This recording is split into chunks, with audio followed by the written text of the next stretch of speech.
Welcome to Legends Live. It's me, Trill Withers. That's my name there. And yeah, I want to welcome you to Legends Live. This is presented by the National Basketball Retired Players Association. This is the home of all the NBA and WNBA legends, not unlike myself. I'd like to remind viewers that you can submit questions during the show. And today I'm going to be talking to future president. We'll get into that. Nancy Lieberman, 2020. So yeah, as soon as we get Nancy in here, we'll be ready to go. You be my first man. I'm ready, and there she is, future President Nancy Lieberman. How are you doing? I am fantastic, and I would never let crazy people tear my life apart. I can do that on my own on social media. Exactly. That's exactly why you'd be a good president. You already understand that going in. So how are you today, Trill? I'm doing well. How are things your way? What's quarantine look like for you? Quarantine for the last 6 months has been interesting. Really wasn't going out except to the supermarket. My son had come back from playing basketball over in Tel Aviv. 8 weeks ago, I had COVID-19, but I didn't have it bad, and I think I gave it to my son, and he got it. But he was asymptomatic the whole time. And I just had knee surgery last week. Good. And so I'm limping pretty nicely right now, but I'll be fine. You'll be ready for the season. Oh, absolutely. Okay. Of course. Now, speaking with the season, have you been keeping up with the sports that have come back? Any baseball, any bubble, any wobble watch? What have you been watching? Well, I think I've watched every show on Netflix. I got hooked on Queen of the South. I got hooked on that Jeffrey Epstein kind of little docu-series that they have. I started that one. It got wild. I finished the first month, I think I finished every episode of Law and Order and then kept moving on. But yeah, it's been exciting to see. Look, I'm a Yankee fan, so I follow my team religiously. Sure. And I want to say publicly, as I've said to so many other people, Adam Silver is the greatest commissioner in sports. And what he's done with his bubble and what he's done with the players and really being a champion of free speech and how you feel. And he's never tried to muzzle anybody. Right. Whatever side of it that you speak on. If you want to stand, stand. If you want to kneel, kneel. And everybody's going to have to continue to respect each other's beliefs or what they're feeling without coming at them. And I think Adam Silver and the NBA are the worldwide leader in what they have done. And 0 COVID tests, right, since July 7th, I think. As far as every time I see the report come back, it shows 0. And to what you said, I feel like when you see the way some of these other leagues have been handled, it really shows how well Adam Silver and the NBA, like how seriously they took it from day one, it sounds like. Oh, yeah. I mean, Mark Tatum, Charlie Rosenzweig, everybody at the league office.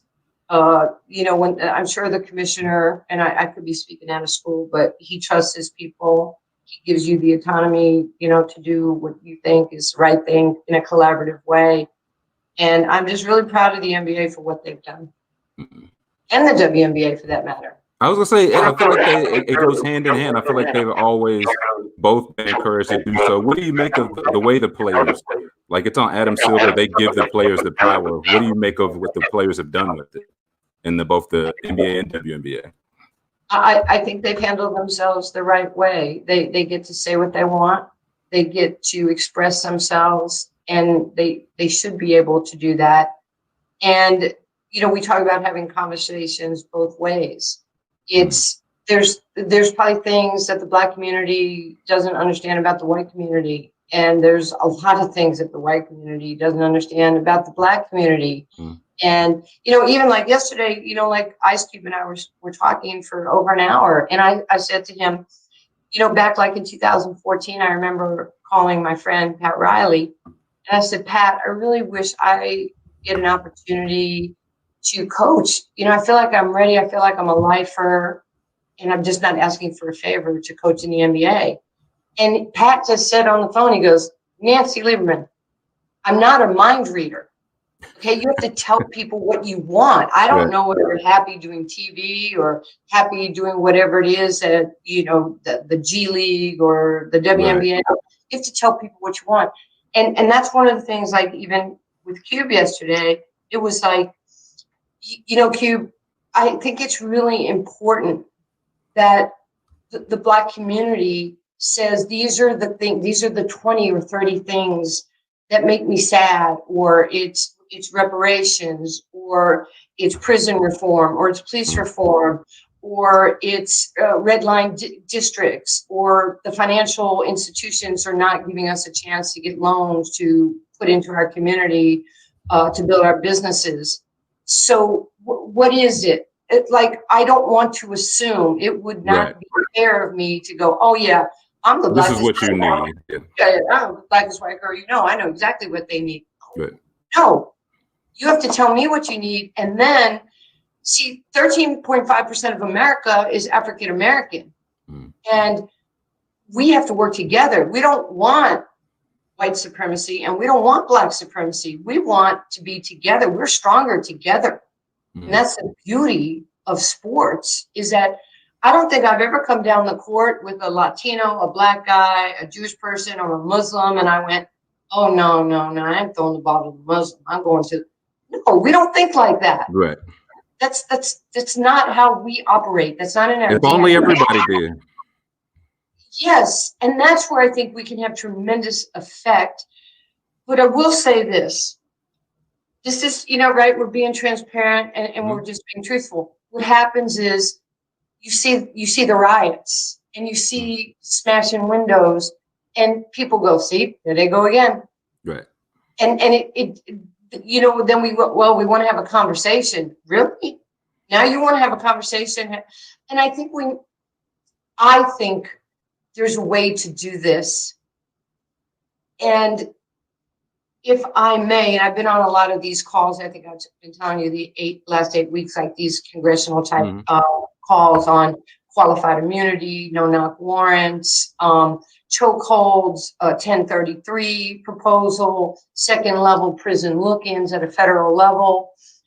We're trying to write legislation and law, which if you would have said that, 30 years ago at Old Dominion, they'd go, never came to class, which is not too far from the truth.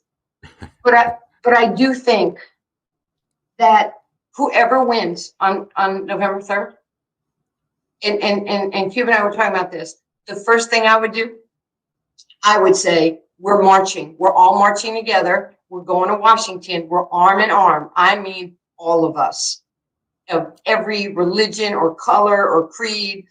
And we're going to say, we will not vote for you if there are no term limits. There has to be a limit. Okay? If I don't draw up enough good plays, I get my behind fired. Yeah, you're out. If I draw up a lot of stuff, I get my contract renewed. The other thing, why not? We have salary caps. Why don't we have a salary caps on elected officials? You're going to spend $2 billion in an election year to get paid. I mean, to get elected. To get elected. In a pandemic election year, $2 billion of that money during these circumstances at that. See, I didn't know this. So this is, and I love Barack Obama, but this is, I didn't know this until his first year. He had like and you can check my numbers, I could be wrong. But let's say he had like $400 million in the coffers, in overage that he had raised. He started reimbursing Hillary Clinton $5 million. Everybody who ran as a Democrat, and they do this on the Republican side. Why are you reimbursing rich people? Right. You have $300 million. Sorry, that's the price you pay for trying to run for an office or trying to run for something. You might have to come out of pocket. Yeah, it'll cost. So why not take that money and let's look at the Black community. Let's put that into building infrastructure, building homes, maybe homes like little cities for the homeless, food for people. I mean, why don't politicians think like this? This is why we need you as president, Nancy. You the one that thinks like this. This is why we need you in there. But there has to be a salary cap on election, on candidates. And if you go over the cap and you have to pay a luxury tax, and that money goes to charity, it goes to the people. It's so, so I'm on these calls and, we're talking about qualified immunity and maybe the language, and obviously that 8 minutes and 46 seconds were one of the most devastating things people, myself included, have ever seen. That's murder. That's not a bad decision. That's flat out murder. Simple and plain. So, yes. So, we're dealing now with qualified immunity, because if there's no qualified immunity, and people just bear with me and hear me out, okay? And if I'm wrong, we can talk, okay? Let's not get mad at each other. Let's hear each other. So qualified immunity is if you're a police officer and you do something like that, you should not have qualified immunity. Nothing should protect you from your ass, going to prison or getting the death penalty. From justice being served, yeah. Yes.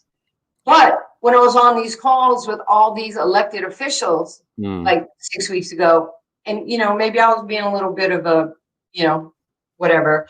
And I said, just by a show of hands, how many people on this call have qualified immunity?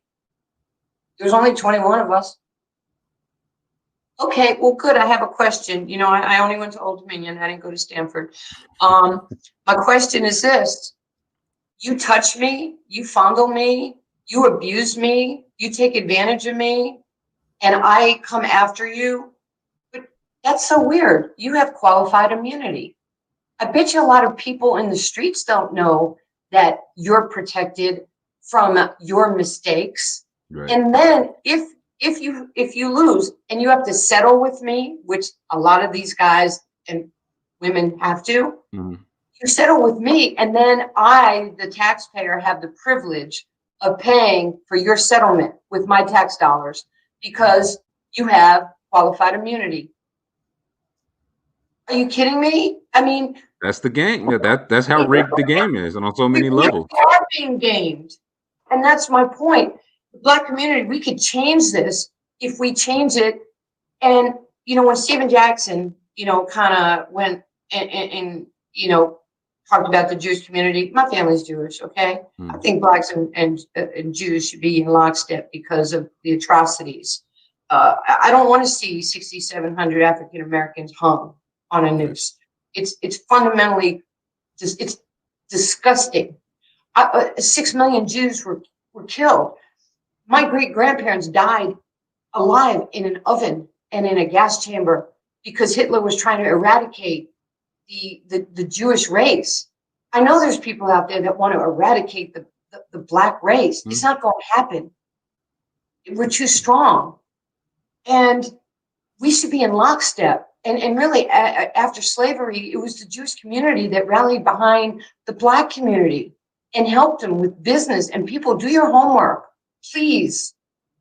We shouldn't be fighting. So when Stephen came out in defense of Deshaun Jackson, I said, Stephen, man, we need to talk. Muhammad Ali told me a long time ago, if you're racist, you're racist. If you're racist about Black people, you're racist about Jews. If you're racist about Jews and Black people, right, you're like it racist. Doesn't just stop at one. So we have to really think about what we're saying and what we're doing. So have we talked basketball yet? No, listen, it ain't going nowhere. We can talk basketball. It's just, I feel so strongly about, education and, being able to help the Black community. I mean, my charity sends 70 African-American kids to college since 2013. The dream course we build in inner cities, we build those, we have over 4 million kids because it's a melting pot of competition, love, respect, relationships. Like you said, when you step on the court, you're not looking at those so much. You're looking at who's open, who can shoot, who can play deep. Like those are the things that you're looking for. Well, growing up at Rucker Park, I learned this really quick. You shot foul shots in the first game. So even though these guys were bigger, stronger, faster, Duncan, I would go home to Far Rockaway every day and I'd work on my foul shot because if you get in the first game, it's 35, 40 minutes. And if you win the first game, you stay on the court for the second game. And then you play 2 and then you sit and then you can come back. The Mm. key, see, I was a strategist at 11, 12, 13 years old. And the strategy was hit your foul shot so you can play in the first game. Right. And I loved it. Work like a charm. Help me. Okay, so speaking back, have you been watching like I can't say playoff basketball yet, but the leading up to playoff, the restart basketball? I have, because I do the TV for the Pelicans. Mm-hmm. I do their studio show. Obviously I could not go down to New Orleans because of the quarantine. And so And you got one leg. And one leg and COVID. So I've enjoyed the games. Like Lillard, are you kidding me? I mean, Devin Booker, Luka. I mean, are these guys not playing at an amazing level? And let me throw Asia Wilson in the mix. Mm-hmm. I mean, look at Asia; she's crushing it. You know, Absolutely. leading the WNBA in scoring for Lambeer. You're singing "Stars Be Stars." It's really exceptional, level of play. It feels like not only exceptional level of play, it feels like it picked up that way very quickly. Does it feel like that way to you? Like more or less they hit the ground in the bubble and the wobble, more or less running. I agree. Look, I know it was different in different parts of the country, but here in Dallas, like that first 6 weeks or so, TJ and I rode bikes every single day. We played tennis every single day.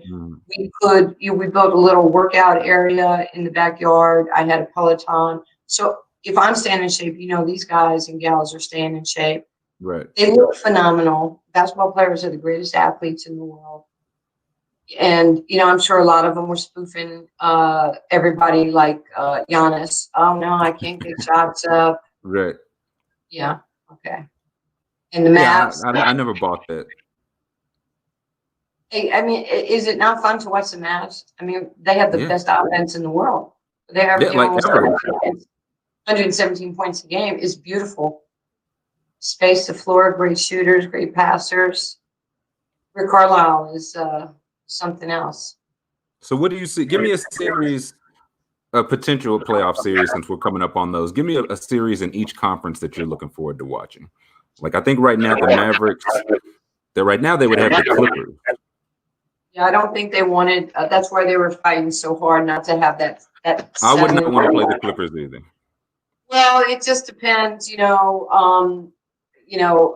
Montrez is back. He's tough as nails. Patrick Beverly. I'm trying to pull up here you have the. Why don't you tell me the matchups and I'll tell you what I think. Okay, for the Eastern, as of right, first round, we've got Milwaukee versus Orlando. Milwaukee, too deep, too big. Yeah. I mean, what do they have? 3 7-footers. Lopez brothers and Giannis, and I don't see that going too far. Yeah, I think that's a short win. We got Raptors Nets. Well, Raptors. I coached against Nick Nurse in 2011. We were in the G League together. There's so many guys in the league, Chris Finch, Darvin Ham, Nate Tibbetts, Dale Osborne with Portland, Nick Nurse. And it was a family. I mean, we wanted to kick each other's behind, but these guys championed me. And I don't think I would have ever made it to the NBA if it wasn't for Nick and Finch and all those Darvin, all those guys who really helped me, to be quite honest.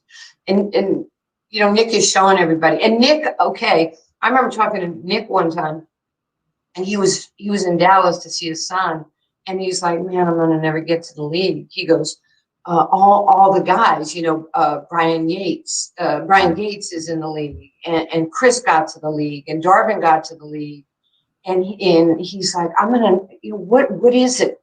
I'm like, "You just be patient. You're going to get to the league, and not only going to get to the league, you're going to crush it when you do."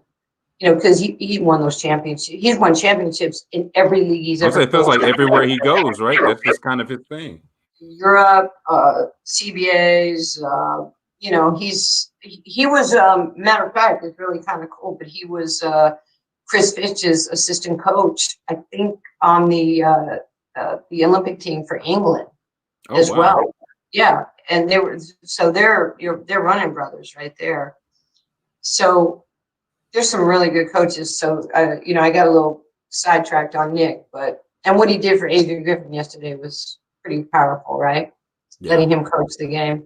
Yeah, he seems like he likes to like empower, like from his players to other guys, empower, like put them in good position to succeed. It's who he is. It's just who he is. He's that type of person. You want to be around him forever. Mm-hmm. What's our other games? Next series, we got the 3-6. We've got Celtics 76ers. So you got there. Well, I'm taking the Celtics right now because the 76ers, besides my knee and Ben Simmons' knee and Embiid, were all injured. Yeah, they're down bad, right? Which I hate because I think that's a tough matchup for Boston if Philadelphia is healthy. I agree with you, but when they gave up Bellinelli and they gave up Redick, mm-hmm. I mean, those are floor stretchers. Ilyasova as well. Look what JJ's done in New Orleans. The other day he had 31 points. He's just a pro's pro. And when you have guys like that, he's taken Ingram under his wing and Zion, and they're all like super tight down there in New Orleans. It's a great group, but JJ, and Drew, they're catalysts. Same thing with Derek Favors. You got to have those veterans. Definitely. So we'll talk Pelicans for a second before the Western Conference. What do you think the Pelicans need to do going into next year? Like they've got a very young team, a lot of pieces. Like what do you think the main thing they need to do to hit the ground running?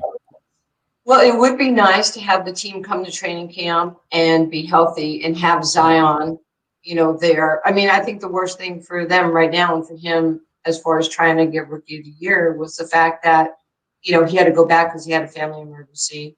So he missed, that time. And the Pels really struggled in the bubble, and his numbers were down slightly. So I think, that kind of is a wrap on what happens unless his first 20-something games, which were historic. Yeah. I think it was 94, 95 when Jason Kidd and Grant Hill last time co-rookies of the year. So that wouldn't be a bad thing, but Ja Morant. He's special. I think they're both going to be special, but Ja really had something special this year. New Orleans, they've got some talent that they could move. They have some chips they can move on the table. Young people who they can get some. They don't have to mortgage the franchise, but Alvin and those guys did a great job. I mean, they had the toughest schedule up until January, and Favors was out. His mom passed, and Lonzo Ball was injured. He's a heck of a player, by the way. He's really good and got better, and will continue to. Zion was gone, so Drew Holiday was hurt as well. He had to hurt his arm, but Ingram becomes an all-star. Jackson Hayes, nobody even knew who Jackson Hayes was, and he comes in and just can turn again. He's dunking everything, blocking shots, energy off the bench. He's really good, and they're really tight. So I think they're going to be a good team with another year behind them, and for Zion to have a full training camp, I think that would be really very important for them. So who do you have sliding into the play-in game now, like for that 8-9 seed? I think we've still got technically 4 teams available. I think it's Portland, Memphis, Phoenix, and I think San Antonio's still alive technically. Portland has the 8th spot as I looked yesterday. Did something change? Yeah, as far as I know, they've got the. So that would be the 8. So it would be Portland at the 8th. In the 9th would be Memphis. Phoenix, Spurs, or Spurs, Phoenix. One of those are flipped. But I mean, Phoenix, Spurs. How about Monty Williams, by the way, 8-0 in the bubble? Yeah. Is that crazy? What they've done and what he's done? He's a great coach. But when they beat Washington, I'm sure people were going, "Oh yeah, they're gonna run the table." No. Right. And as I look now, they're playing the Mavericks right now. They're up 20, so it looks like they're just gonna finish the bubble undefeated. I hope it gets him into the play-in. I would like to see a play-in between Suns and Trailblazers, but I don't know. That would be unbelievable. Booker, Lillard. It would, and you have to give Pop credit. I mean, nobody really thought that the Spurs were, what were they, 4-2 or 5-2? They've had a ton of injuries. They've battled with it. They've been playing a lot of younger guys, and like you said, they just keep on ticking. Well, they have a great system. It's phenomenal, and Pop is Pop, and they stay consistent and true, and everybody's willing to make sacrifices. Rudy Gay played fantastic in the bubble. Another guy that I coached down in Sacramento, Seth Curry is, I mean, he might be the best 3-point shooter right now in the NBA. He's definitely got a case. Right? And he's come a long way. But, I mean, the Mavs are playing today, and I think Porzingis sat out. I think he had a sore heel after the game.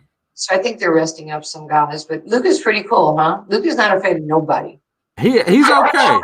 He's all right. I mean, I got to think, a guy, and you do what he's doing right now at 21, he can't really get any better. Like at 21, you're as good as you get, right? He's not going to be any better at 23 or 25. Yeah, yes, he will, because he hasn't even got his body there yet. He hadn't really been introduced on a consistent basis to the other side of the floor, the defensive side of the floor. And he'll get better. Rick and that coaching staff with the Mavericks are phenomenal, but he kind of has that Larry Bird, like, kind of, they kind of look at you, just build. Like they're not laughing, they're not joking, but they're like, I know I'm better than you. What are you gonna do? It's like, I mean, you look at how confident he is, and you remember that he's really been doing this professionally since he was a teenager. Yeah, so it's like, okay, of course he's this confident. This is nothing new to him. He's been doing this all over the world. Amazing what confidence can do for somebody, a belief system. Am I going to take that shot, or am I going to catch it and hit it? Because, oh my gosh, all these mind monsters. I can make it. I can miss it. Right. The team could be mad at me. I could be traded. My girlfriend's going to leave me. Coach is going to won't get that contract. Yeah. A lot of stuff goes through the mind of athletes. And when you have somebody who's just locked down mentally, it's a whole different story.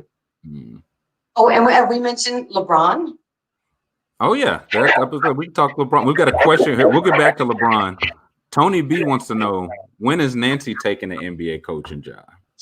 Well, thank you, Tony. I was with the Kings for a couple of years, and my mother got sick.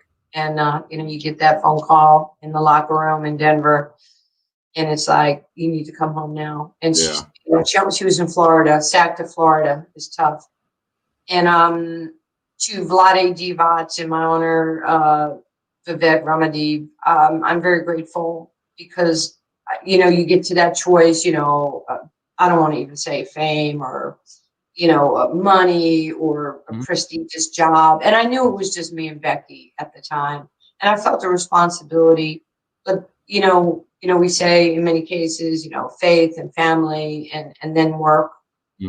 And look, I had worked my whole life to get a chance to coach in the NBA, and I hope somewhere down the road, maybe I'll get another chance. But I have a job, and I coach in the Big Three, and I work for Ice Cube, and he suspended this season, for the health and safety of the players, and I really appreciate that. And from the first time he hired me back in 2018. He made me the highest paid head coach in the Big Three. I get paid exactly what Gary Payton, Rick Barry, Rick Mahorn, Michael Cooper, Dr. J. My agent at Octagon did not have to even negotiate my salary. This is what they get. This is what you're making. But I'd argue you should be making more. You might need a new agent. More than those guys. I've never heard of any of those guys. You said Dr. J. I don't. It's I feel blessed and humbled. To have coach these guys, to coach DeMarcus or Rondo or Bellinelli, Seth, a lot of these guys in the NBA, or Corey Maggette, our MVP, Katino Mobley, Big Baby Davis, Quentin Richardson, who's a pro's pro, what a stud, and Birdman, Chris Anderson, Xavier Silas, to be around such amazing athletes. And really, Amari Stoudemire was playing, Nate Robinson was playing, Drew Gooden was playing. There's so many. The late Andre Emmett was playing, and he became one of my closest friends over those 2 years. So if I get a chance, if somebody is, gracious enough to think of me, I'm always open. I love this game. Obviously, I'm a little obsessed with it. I don't know, but I can make a chicken pot pie too. Okay, duality. I can cook. I can clean. I can be a housewife. President Nancy. I don't know. We got another question here from Just 10 Meets World. Who is Nancy's sixth man? Who do you have who's coming off the bench for you? Who's coming off the bench for me in the tournament right here? I get, let's say for the bubble. Just 10 didn't say, let's say for the bubble. Well, right now, Gary Trent, right, Junior, is playing amazing basketball. But he's playing really, really well. I don't know. Even though with the wings, I don't know. I think Lou Williams, and I'd love to have dinner with him to see exactly what kind of wings he likes. I'd love to have dinner with Lou Williams too. I think we should both go to Magic City and have some dinner with Lou Williams. We're going to do that. I'm going to call Jamal Crawford and say, hey, we all the whole game. Yes. So, but I'm not spicy. Not a spicy. My personality, but not like my not food. For the food. That's fair. I got something for everybody. Yes. So my sixth guy is Lou Williams. Gotta go, Lou. Always a good choice. Got a question from Shawnee Mack here. Does Luka get MVP before an all-defensive team? Does Luka get MVP before an all-defensive team? He makes an all-defensive team. Yeah, I'm going to Vegas with that. Shawnee, we need to throw some money down together on that one. Luka's going to be an MVP one day. Absolutely. It might be soon. I was going to say, if you're looking to put money down, you might need to do it sooner than later, because I think he's going to be winning MVPs as soon as next season will be in the contention. Well, the Mavs have not made the playoffs for the last 3 years. So, you can't win a championship without making the playoffs. So now that they're finally in the playoffs, now Luka has a chance. You get your street cred come playoff time. You don't get street cred during the regular season. Where you make your name. I don't care what anybody tells you. It's what do you do? Hopefully, people had cable so you could see The Last Dance. Mm-hmm. People made their reputations when it was on the line and hitting those clutch shots. That's why I'm excited, to see Luka play in the playoffs. I want to see Dame get the respect that he deserves, because he's a flat out sniper. His mentality, and I say that with respect. I really like him. He's a friend of mine. And I just want to see him have glory. He's got a great coach in Terry Stotts, who, cut his teeth with Rick Carlisle. So what do you make of the dust up that Dame and Patrick Beverly, Paul George had about those? That's just kind of part of the game. What's the players' perspective on that? Oh, did Patrick and you get in a dust up? He gets in a dust up with everybody. That's kind of just what Patrick Beverly does. Paul George is just a great player, but I have to tell you, I like Patrick Beverly. But how many years ago was it that Westbrook was coming to get the timeout and he ran at him and he hurt his knee. So he tears the meniscus. But you play in Russia or overseas for what was it, 12 years? That might be too long, but he was over in Russia. He was on the grind. And, all of a sudden you get to the NBA and you're going to do whatever it takes. And he's got that craziness, but it's it's a smart crazy. You want it on your team. You don't want to play against it. You want Pat Beverly on your team. You don't want to play against Pat Beverly. You know what? It's the same thing with Dennis Rodman. You hated Dennis Rodman until Dennis Rodman was your teammate, and then you thought he was the coolest dude. Hey, feel free to wear pink or yellow. It doesn't matter. Just play hard and rebound. See, we have any other questions from Bridget backstage? Got one from Skincat. Will CP3 ever win a championship? It's going to be hard, but I am such a Chris Paul fan, and I just have mad respect for him and what he's done, and a father, finding great mentors like Bob Iger, with Disney, the CEO. And I really think that there's a reason that they're in the bubble,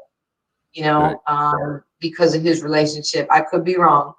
Okay, so I'm opining, so don't kill me on Instagram or Twitter. But when he became a Clipper, he was Chris was looking for a mentor, and Bob Iger was a huge fan, and they connected. And so they got, 10, 12 years in, and there's this beautiful friendship. Oh my gosh, I'm sorry. Is that a white person and a black person having a great friendship and mentorship? No, couldn't be. Get out. You're crazy. Yes. You promised you wouldn't discuss that. We went over this. You promised you wouldn't say anything like that. Yeah, but it's just beautiful to see people just doing what they do, right? And being great together.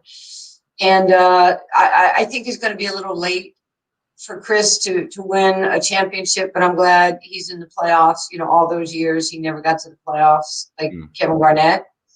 And now he's here, and he's still playing great. And even if something happens, Jake from State Farm's right there to help him. There you go. I think the thing for Chris Paul is he is a little older, but he's outperforming expectations. Like, who's to say he gets to the end of this contract and has another 1 or 2 years off the bench? Maybe he does get a championship that way. Like, maybe he and LeBron finally do get to link up somewhere. Well, you know what the secret was? When you do the body issue for ESPN, I know me and I were like, when you do the body issue. You and Chris talk about that? Yes, we did. He was like, you were 60? I'm like, shut your mouth. Stop talking like that. But he looked so good, and he was just ripped, and he's still in the best shape that he's been in probably in many, many years in the league. And I think that really helped him. His mind is just ridiculous. He's like Einstein out there. So I just have a lot of respect for. He could have pouted. He could have said, "No, I don't want to go." He went, and look what he did. Yeah, seems like he's taking the role seriously. Like you see, he's like buying the younger guys suits, trying to help them become professionals in the league. So it seems, like you said, he didn't hang his head about it at all. And you should be doing that. I remember, every team that Deion Sanders, baseball, football played, he would take all the young pups and buy them their first suit. And then hopefully somewhere down the road, they become, great players, and they would do the same thing. Pay it forward to the next generation. It's cool when they do that. Definitely. So what else we got, Bridget? Old Geezer says, has Nancy spent time with Becky Hammon? Yeah, Becky's Becky's a great friend. I was calling her games for ESPN back when she was at Colorado State, and she was a free agent. Most people don't realize this. She was a free agent when she got picked up by the New York Liberty. And so Becky and I were friends. We joke around all the time. One day she kept saying, yeah, I'm going to call you. And so I had like 2 quarters, and we were in Madison Square Garden. I was doing the TV, and I'm like, here. And she goes, what's that for? I said, call me. Call me. It's called mentorship and friendship. And she just started laughing. And even when she started doing TV, I was at a dinner, Women's Sports Foundation dinner in New York, and she came, we met, we talked about broadcasting, She's phenomenal. We've been friends forever. I mean, we've hung out, we've vacationed, we took Deion Sanders' yacht in Puerto Rico years ago. Oh, we had a blast. We can't really talk about that, but I was gonna say, I feel like you can't lead up to the story of stealing Deion Sanders' yacht without telling us more about stealing Deion Sanders' yacht. A bunch of us. Deion gave me his yacht, and we all flew, and we had a blast. And we had jet skis, and we took this little plane to Vegas, the island of Vegas, which is like you go up, you go down. And I kept saying, "This is great. We're going to Las Vegas." And the guy goes, "It's Vegas." Not quite. Yeah. We had so much fun. She is one of the brightest, coolest people, great faith, great friend. And I hope one day, and it will happen sooner than later, she will be a head coach in this league. Definitely. What else we got, Bridget? I don't know everybody now. I don't believe you. I think you do know everybody. We got okay. Projections comp for Sabrina Ionescu's career. Okay, so Sabrina won my Nancy Lieberman Point Guard of the Year award for 3 years, and I was like, and I'm like, dude, seriously, you trying to take my award? After 3, I think y'all kind of got to split the name now or something. No, I mean, Sue Bird won it for the first 3 years, and I got a little insulted. I was like, come on. But she and I are very good friends. We stay in touch. I was so sad when she hurt her ankle. She's got a high ankle sprain, and I really am praying for her a quick recovery. You know, we hit each other up. Like, I just wanted to let her know, I'm thinking about her and praying for her. She's great for the game. I think one of the games before she got hurt, she had 33 points, right? I mean, she's a rookie. She got hurt pretty early. Kobe's loved her. And, obviously she loved Kobe and Gigi and the family. Definitely. Right. Bridget said that was the last viewer question. That will close us out. Yeah, that's all we got. Until next time, we've got, she doesn't know it yet, but who's going to be future president, Nancy Lieberman? I don't know. I don't think so. But thank you for being such a super cool guy. And Bridget, thank you for everything that you did to have me on the show. And I'm always honored and I'm always blessed. And I wake up happy, by the way. So it's kind of my thing. It seems to be working well for you. Are you on a ticket with me? Listen, if you say the word, President Lieberman, I will serve. I'll serve my country. If you say the word. I know, but we're going to shake up America. I think that's the point. Absolutely. I think we should. I love it. I love it. There's work to do but we're going to do it. We're going to do it the right way. We're going to do it the right way. So. Lieberman Withers 2020. I love it. Thanks. I know Scott Rochelle is our president, CEO, and the man is lurking somewhere. So hi, Scott. Thanks for everything you do for the Retired Players Association. We're deeply indebted, to the partnership with the PA and the NBA, and we have to work together to do things. So definitely. It's a powerful team. Definitely. We're happy to have you a part of it here in Legends Live. We'll catch you new episodes live every Thursday, 5 p.m. Eastern Standard Time. That will be on the @NBA Alumni, the Twitter page, Facebook, YouTube, and Twitch. Next week we'll have an NBA legend. Following week we'll go back to a WNBA legend and so on. And our viewers can always catch replays of any episode at legendsofbasketball.com/legendslive. The link is showing on the screen there. That's legendsofbasketball.com/legendslive. For Bridget, for Nancy Lieberman, for myself, we will see you all next Thursday at 5.